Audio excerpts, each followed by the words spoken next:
Hey guys, so we didn't have to travel too far. We did have to drive all the way across the girthy state of Pennsylvania. It's such a thick state. Oh my God. It is a thick state, yeah. It's pretty though. And the middle's the best part. Oh yeah, the middle's the best part. Yeah. It's just one road. It is nothing. You know what? When you're driving through the middle of Pennsylvania, you've got mountains. You've got tunnels that go through mountains. You get do you know there's that one mountain range if you're driving from Philly to Pittsburgh that if you go to the other side of the mountain range, it's always raining. No matter which direction you're going in, if it's dry on one side, it's wet on the other. The Appalachians? Do neither of you know what I'm talking about? I'm not a learned man, okay? I'm not a well-read boy. I just know that there's these mountains that you drive through a tunnel, and on the other side, it's always wet. And it always I don't know, it brings me joy. I love Pennsylvania. Yeah, you go in dry, you come out wet. Or you go in wet, you come out dry. I don't know what you're saying. Whatever. Okay. We're advertising some kind of squeegee cloth. Yeah, and it's weird. We're talking a lot about Pennsylvania, and we're in Ohio, guys. We're here in the Kelley Nature Preserve, right by Little Miami River, which is an adorable name for a little river. But we're in Loveland, Ohio. It's just a little Miami river. There's just a pair of, I don't know, colorful sunglasses floating in that pond. They're like, it's a little bit of Miami in that pond. Yeah, but we're here because we're going to talk about one of my favorite cryptids today, and I'm so excited that we have a friend of the show, friend of ours, best friends forever. Jarrett's joining us today, so I hope you're ready to make some s'mores and sleep in a sleeping bag and talk about monsters. Those are my favorite things in that order. And I'm happy to have the best friend necklace with all three of you guys. Greg, I don't want to make you jealous, but on the car ride over here, Jarrett fell asleep next to me and he rested his head on my shoulder. Oh man, I know. It was really nice. I hate having to be the driver. It's Greg's Cryptid Corner, where mysteries abound. Bigfoot, Mothman, monsters, let's see what we found. Hey, and welcome to another episode of Greg's Cryptid Corner, a podcast about monsters for weirdos. I'm your host, Greg, and with me today, we've got, as always, Dan. Dan, how you doing? Hey, I'm good. Well hydrated. I brushed my hair. I don't know. Very proud of you. Yeah, my shorts don't have cargo pockets. Well, okay. It feels like a personal attack at me. I don't like that. If you feel guilty, then maybe there's something at the core of that. Correct. Interesting. Well, moving on from Dan, Jarrett, welcome to the show. Very happy to have you. Hi. Hello. Very happy to be had. Jarrett's filling in with Eric, who's not with us today. He's still with us. He's just in spirit, but not like he's dead or anything. We love him. We miss him. He's become a cryptid. Yeah, he is our little cryptid. So we drug Jarrett out into the woods with us today, and I'm going to teach the boys about, like I said, one of my favorite cryptids. I love him. You'll love him. The Loveland Frogman. He's always made a love. I've seen you wear this T-shirt.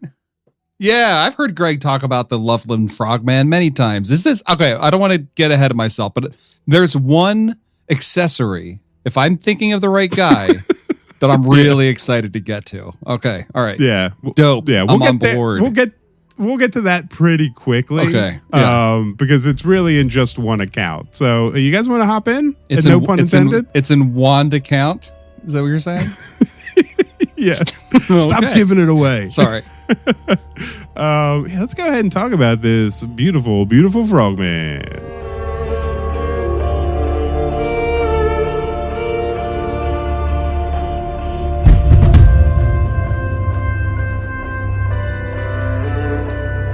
So around 3:30 a.m. on May 25th, 1955, Robert Honeycutt, great name, was out and about in Loveland, Ohio, when along the roadside he saw 3 or 4 small figures. He later described them as strange little men, and after he stopped his car, one of the creatures raised what looked like a wand and shot sparks out of it. Fuck yeah. That's why I love the Frogman. He's awesome. They're wizards. It's a frog wizard, man. Is this not frog men at this point, if there's 3 of them? Fair point. Yeah, so this account does reference multiple frog people. Now, he didn't say if any of them were busty or had genitals. So, when we say frog men, we just refer to them as, we're implying just they're frog people. So apparently, if you want to determine the sex of a frog, you have to look for vocal sacs, which are typically present in males to help them call to attract females. Additionally, males are often smaller and may have thicker arms or nuptial pads during the breeding season, while females are generally larger. We learned so much about animals on this show, like real, like verifiable animals. Like now we know how to tell the gender of frogs, and we've learned about kangaroos several times. Yeah, well, I'm trying to figure out. MrToad.com tells me to look for vocal sacs. Is that the big ribbit pouch on the chin? Is that what that is? I thought that's what Kenny G would have, a vocal sax. I think he played like clarinet. Oh, who played saxophone? Bill Clinton. Fuck Bill yeah. Clinton. Bill Clinton. The guy from Lost Boys. Bill Clinton does not know how to sex that frog. He swears. Yeah, I don't know. I don't know what to look for. I thought toads had the big ribbit pocket.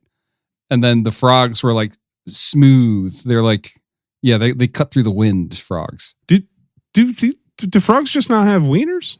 No, I think it's like way more complicated than that, isn't it? I mean, I'm sure they have wieners. Okay, hold on. Give me a second. I always thought that all animals were basically the same. Well, I know that's not true. No, frogs do not have penises. Instead, they have a cloaca. It's the return of the cloaca. Oh man, return of the cloaca. And male frogs release their sperm from their cloaca. Interesting. All right.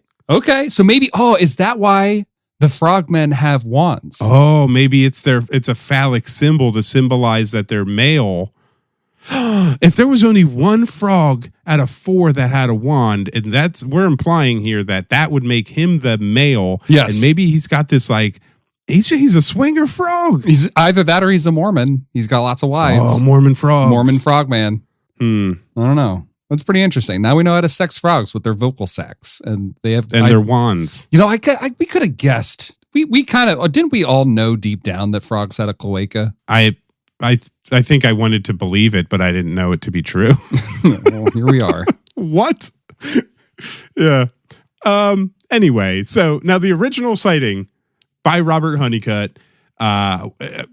Now he was described as a businessman, so I feel like he's pretty reputable. One report about this event came from a book called Inhumanoids: Real Encounters with Beings That Can't Exist by Barton M. Nunley. And it said that Honeycutt, after he encountered them, he kind of blacked out and doesn't remember what happened, but like he kind of came to as he was driving to the police station to report that he saw these creatures. But he has no memory of the missing time. It's the only time I've ever read that. So kind of little grain of salt there. I don't know if frogmen they can't make you forget. Well, he has a magic wand that shoots sparks. Oh, it's a magic wand. This is also classic UFO time blacking out. And they might not be of this earth. They might not be. This is why we bring Jarrett on the show. He's with me here. We got right to the end of the episode conversation. Is it interdimensional? Is it from space? Are they aliens? So these figures laid low for a while after this, with no more known sightings until March of 1972. So 20 years. On March 3rd, 1972, Officer Ray Shockey was driving late at night, right near where we are right now, the Little Miami River, and he saw the creature on the road. He saw it. He said it stood on 2 legs before jumping over a guardrail and disappearing into the water. I can jump over a guardrail. That's not that high. No, but he described it as 3 to 4 feet tall with textured frog-like skin. And he's quoted as saying the creature stuck its tongue out at me, forked like a serpent's. Ooh. But this is our first physical description, right? This is our first this is what they look like. Yeah, so kind of outside of Robert Honeycutt describing them as strange little men, he might have said kind of what he thought they saw, but this was a first, this was a cop describing it. We always trust cops. Okay, all right, well, but he describes, maybe I'm getting hung up. Okay, so actually, maybe this is like a general thing I need to learn about cryptids. Greg, you're teaching me. Okay, so people think people see these guys and they remind them of frogs. And in my head, I autocomplete that to, that means they're frogs. Big frog, yeah. Right, but that's not the case. Because if this guy's got like a fork-head tongue and a magic wand, frogs don't have fork-head tongues and magic wands. They've got like little Christmas ornaments on the end of their, like, don't they have like a little rounded tip on their tongue or whatever? Don't they got little suckers so that they can get flies? I don't know how animals work. But they're not fork-head. They're like, so I don't know. Are you pronouncing it forked? Yeah, I know it's pronounced forked, but I don't like saying forked. It just takes too much work. Forkhead sounds fun. Right. I like it. Don't judge me. No, I'm not. I'm just making sure I'm not going insane. So I think there's like a song when I was growing up in church that was about the devil, and he had like a forked something. I can't remember what it was, but when you sang the song, you sang it forkhead because it was like a hymn, and it just stuck on my head. You got to pronounce it forkhead. No, I get it. It's fine. It sounds like forehead, so I was confused. Sorry. So let's talk a little bit more about what the Frogman looks like. Please. So, as his name assumes, he is a humanoid frog or lizard and stands about 3 to 4 feet tall. He has wrinkled skin, a wide mouth, and is generally a big frog, but with glowing eyes. Reports differ on the color. Some say red, some say yellow, others orange, and it's been witnessed walking upright like a human. Red, yellow, and orange are not that dissimilar.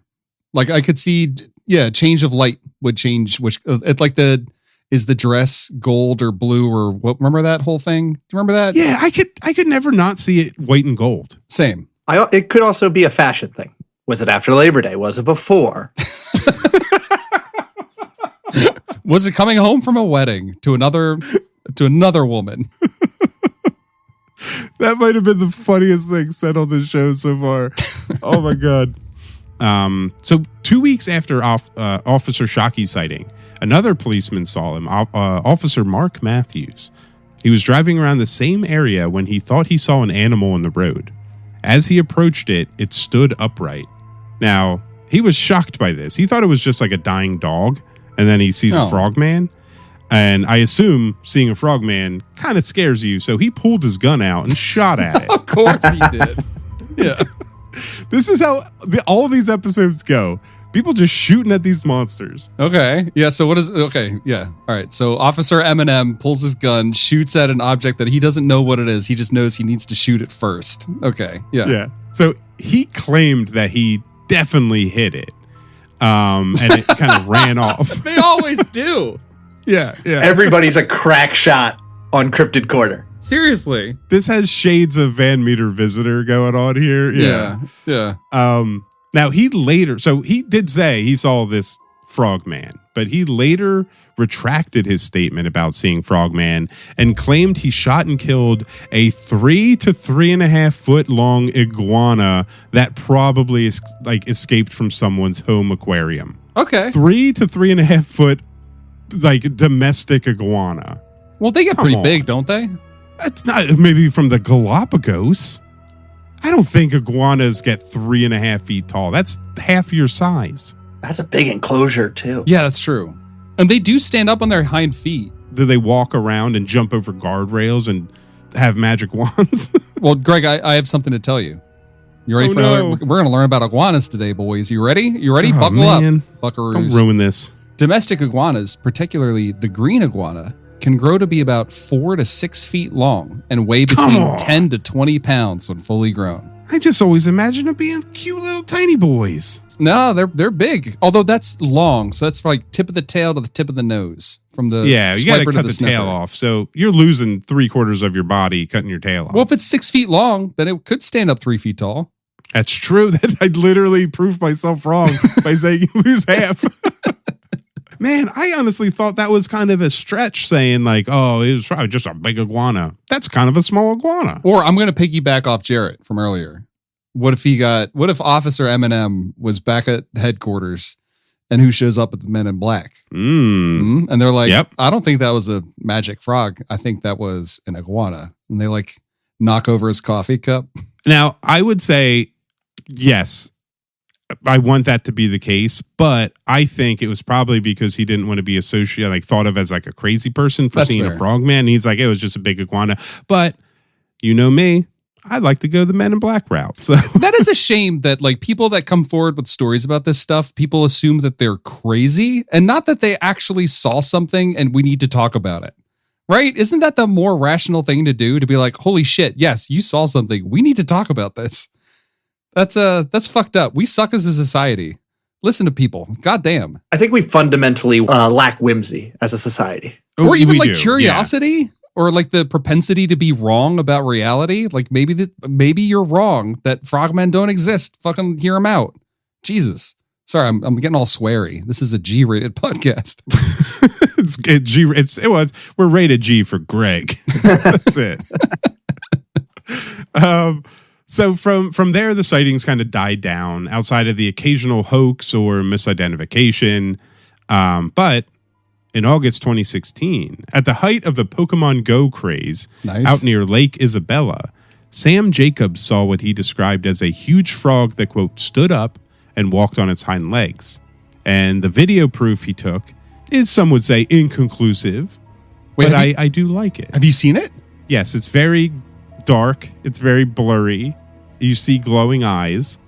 And I believe it was a hoax and a part of a student film. Oh, but man. It is what it is. Oh, dude, I was on the edge of my seat. I was so ready. Yeah.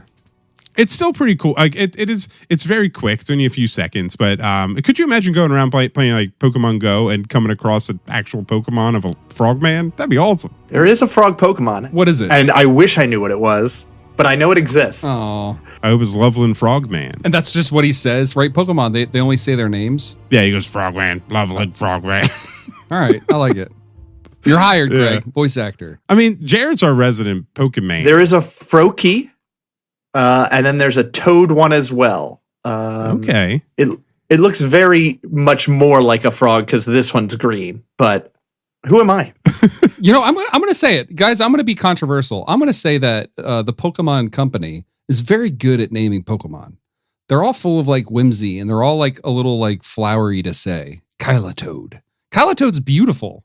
I would name my daughter Kylotoad. That would be pretty good. Yeah. Do you have a favorite Pokemon? Man, it's been, I was into Pokemon for like 2 years when I was a kid. And then I kind of drifted away from it. And I never really went back. I don't have any nostalgia for it. I did play some Pokemon Go. You know what? Snorlax. I really like Snorlax a lot. He's pretty good. Yeah, I vibe with Snorlax. I also like Jigglypuff just because it's called Jigglypuff and that's awesome. Yeah, I can relate to that. Jarrett, it's Pokemon cast now. Jarrett, do you have a favorite Pokemon? Happy to be here to the Pokemon cast. Abra is just something that sleeps all day and then teleports away anytime it's in danger. That's fun. That's pretty good. That's pretty good. I'm a big Pumpkaboo fan because it's a little pumpkin. It's adorable, but also Coffagrigus, the coffin Pokemon. Because it's stupid. It's dumb. And Gengar. I like the spooky ones, you know? Yeah, Gengar's Halloween cool. Specific ones, yeah. I always thought the Gengar has the little floaty hands, right? No, he's like no, he doesn't have floaty hands. That's Haunter. I think you're thinking of Haunter evolves into Gengar. Thank you for having a Pokemon expert on for this one. Yeah. All right, never mind. I was going to say, every time I see Haunter, I wonder if he has moments where he like loses a hand the way I lose my keys, or do they just like magnetically stay attached to him, or it's like an invisible bone that connects it. I don't know. I don't understand the hands. I want to know how he like day to day. What's that like? Probably invisible bone. Yeah. Sorry. Anyway, so you know what's cooler than Haunter is a frogman with a magic wand. Loveland Frogman. Yeah. Yeah, so like I said, the Pokemon Go video, probably a hoax. But like, what could Frogman be? Like, we got the hoax video. Sadly, that's it. Officer Matthews killed an iguana. That makes me really sad. And no other report besides the first one mentioned the magic wand. But I just want to believe that Frogman would have that. Otherwise, the only other explanations kind of come down to, well, you just saw a big frog. I don't really buy that. But they say if you saw a big frog and its shadow is magnified to like 3.5 feet by car headlights, like maybe you could think it's a big frog man. I think that is unlikely. So to me, the Loveland Frogman myth, he's still out there. Like, just like probably the frogmen themselves. I think there's a family of frog people. It's like, I don't know. Do you guys have thoughts on Frogman? That's kind of the gist of it. Like, he's my favorite, but he hasn't done much. I just love the idea of a big frog with a wand. So sometimes he's quadrupedal and sometimes he's bipedal. Right? I think he probably lives more bipedal, but just like humans, we can get down on all fours. Okay, but it would hurt his back after a while. He can get down. Yeah, Frogman can get down. I mean, do I like Frogman? Hell yeah, dude. I'm right there with you. I like the idea of a giant frog. I don't know why that tickles me so, but it tickled me. It does. I do like it. I like the idea of a giant frog. All the stories you're telling me, like the magic wand that sprays sparks, could have been a kid in a loose pair of pajamas with the fireworks, could have been sparklers shooting them off, and the cop was just drunk, or whoever saw him was just drunk. Yeah. Robert Honeycutt. Yeah, Mr. Honeycutt should have cut his drinks more. Yeah. Now, Jarrett, first I want to ask you, because I should have done it earlier. Like, what is your belief system in cryptids? Like, what's your belief level? And did learning about the Frogman enhance that for you? Learning about the Frogman enhanced what was already there. I love a cryptid story. When I was younger, I was easily convinced to wait out in a field looking for such things. Nice. I was a simple man. I was a boy. Wasn't a man in a field. And I love the Frogman for a lot of reasons. One, the first sighting was with 3, and I can't believe that one of them has gone solo. Yeah. And yeah, that is weird. And the amount of time between sightings is like just enough for it's like, I'm not looking back 20 years ago to hear of a story that almost caught on in my hometown to then come up with a prank.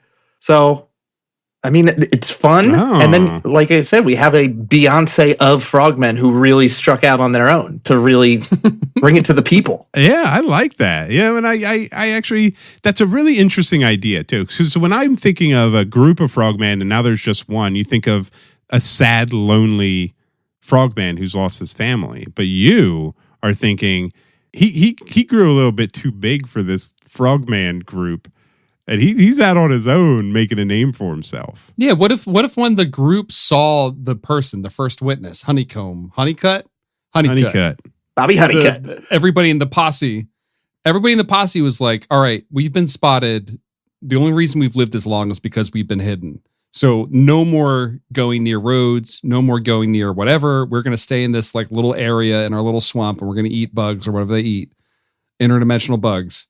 And we're not going to step outside of our zone. Okay. We're going to shrink our world. And one of the frogs was like, I have a dream. The world is so big. I need to see it all. But I'm going to stay in Loveland, Ohio. Yeah. I need to see the lights of the city of Cleveland. Or I'm trying to think of what's in Ohio. That's about it. That's about it, I guess. Yeah. I gotta make my mark and make it to the Rock and Roll Hall of Fame in Cleveland, Ohio. Yeah, one day you'll get there. Nobody launches worldwide. You got to get that fan base from your hometown and then take the show on the road. Yeah, you're right. That's true. Yep. So he's starting small. You got a grassroots frogman. Mm-hmm. Nice. All right. Well, Jarrett, thank you for being here and learning about Frogman. I hope you can walk away dreaming tonight as we sleep in this buggy field about just maybe a frogman to come ahead and show you his cloaca or something. That'd be fun. If mosquitoes bite me while I'm dreaming of frogmen, they are in for a wild trip. And we've got another 5-star Apple review to celebrate. Hey! It's from user Becca Likes with the heading, very entertaining, 5 stars. Simple and straight to the point, just says, I enjoy this podcast. Fuck yeah. You know what? I enjoy that review. Yeah, we love you, Becca. I will say that your username is Becca Likes, and I kind of wish you said, I like this podcast. And every review you ever do, just either, I like this show. I like this band. Because that's what your Becca likes. I like that Becca interacts with you one time and you're offering her brand advice. Listen, nobody ever called me a master marketer before, but listen, I think I got what you need. So, but thank you for the review. We really appreciate it. We're kicking it off. I don't know. What is this? Episode 18, 17? I don't know. Well, did we get fan art recently? So Amy's Birdhouse listened to the recent episode of Snallygaster. Now, she's the one that recommended it. Amy's Birdhouse on Instagram. Go follow her. And she drew the cutest little baby Snallygaster reading a book that's titled like The Dark History of Snallygaster, and it's like crying. It's so good. It's great. So good. We should reach out. I want a t-shirt with that on it. We should reach out to her. Oh my God. That would be phenomenal. Or just a sticker I'll put on my water bottle. It's such a cute image. She's great. Yeah, it's great. She's done a lot of like horror movie monsters as cute little, like adorable, like little babies. I love it. I love her artwork. So yeah, go follow Amy's Birdhouse and follow us on Instagram, Greg's Cryptid Corner. I post dumb videos and I'm trying, and don't, if you talk to me and I don't respond, just know that I have social anxiety and I'm very uncomfortable talking to Actually, people. It's really true. If you slide into the DMs, you got to like really make your move like hard. You got to tell Greg how handsome he is. You want to give him little kisses. You got to get him warmed up to you. Yeah. But what I'm saying is you have to sexually harass the host of this podcast to get him to respond to you. Fine. But well, as always, I'm Squonk. You're Squonk. Go Birds. And I hope you enjoyed the episode, and we'll see you next week with another one, another monster. You know the deal. Do you think if you have a close encounter of the frog kind that you'll come away with warts? Or are they covered in warts, or is it just the slime that they would give off? Or is that what the magic wand does, is it gives you warts? I thought it was toads that gave you warts. Oh. That's what I was told growing up. Like, don't grab a toad. But again, like, we're from, like, I grew up near the woods where there were toads all over, so we'd always be touching toads, and my grandma's like, don't touch toads, you're going to get warts. It's just a story they tell you. It's just stories. Yeah. Everything's just stories. Stories ruin fun. That's what I say. Stories and grandmas ruin fun. I had fun with this story. Yeah, this is a good story. Yeah, it's true. I take it back. Stories don't ruin things. Stories are perfect and wonderful, and we should all tell stories around campfires forever. I think my favorite character is Officer, what's his name? Mark Matthews, Officer Eminem, when he pulled his gun out and shot it.